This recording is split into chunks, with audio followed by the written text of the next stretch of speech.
ప్రభాస్ గారితో ఆయన first cinema 'Eshwar' కూడా చేశారు.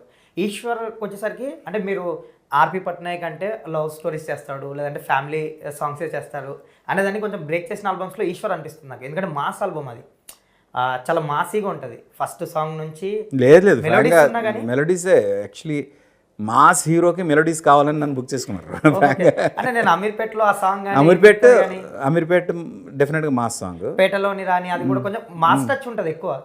అమీర్పేట్కి ఏంటంటే నా కష్టం కన్నా ఎక్కువ అంటే నాకు తీన్మార్ సాంగ్స్ కొట్టిన పిండి నేను చేస్తూ ఉన్నాను ఎప్పటి నుంచో. కానీ ఫస్ట్ టైం శాస్త్రి గారికి ఛాలెంజ్ అది. ఓకే. శాస్త్రి గారు సింగిల్ కాడ సినిమాకి ఆయన ఏంటంటే ఒక ధూల్పేటలో పెరిగిన అబ్బాయి తెలంగాణ యాసలో ఓ పాట పాడాలి అంటే లిటరల్గా ఆయన రీసెర్చ్ చేశారు.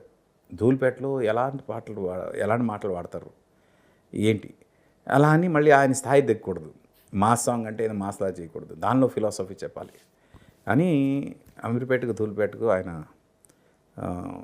రాశారు. అమీర్పేటకు ధూల్పేటకు షహర్ ఒకటేరా, కాళ్ళకైనా కార్లకైనా సడక్ ఒకటేరా, ఎవరి కళల కోటకి మహారాజు వాడేరా, ఎగిసిపడే నవాబ్గిరి చెల్లదు పోరా, అబే చల్బే, ఇదంతా ఇక్కడ వాడే పదాలు. అబే చల్బే, తెగ డబ్బు ఉందని కళ్ళు నెత్తికెక్కితే చెడతావు బై, చెడతావు బై ఆయన పదం చూడండి.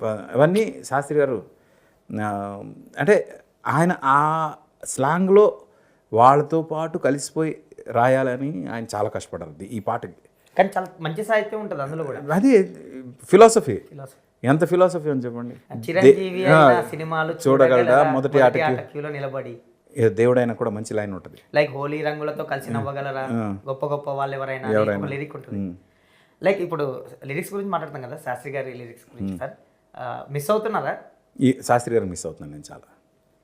అంటే అందరం ఇప్పుడు ఆయన పాటలు లైక్ మీ కంపోజిషన్ కానీ ఎవరి కంపోజిషన్ కానీ ఆయన పాటలు విన్నప్పుడు అబ్బా ఎంత మంచి సాహిత్యం, ఎంత చక్కని సాహిత్యం, ఎంత గొప్ప సాహిత్యం అనిపిస్తుంటుంది.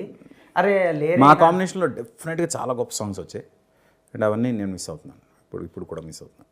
సో ఆయన్ని తలుచుకోగానే మీకు గుర్తొచ్చే మూమెంట్ ఏంటి సార్ మీతో? చాలా అంటే ఫాదర్ సన్ ఇది మాది మా ఇద్దరిది. ఆయన మామూలుగా పాటలు రాసేటప్పుడు స్మోక్ చేస్తూ మూడు తెచ్చుకుంటాను అనమాట.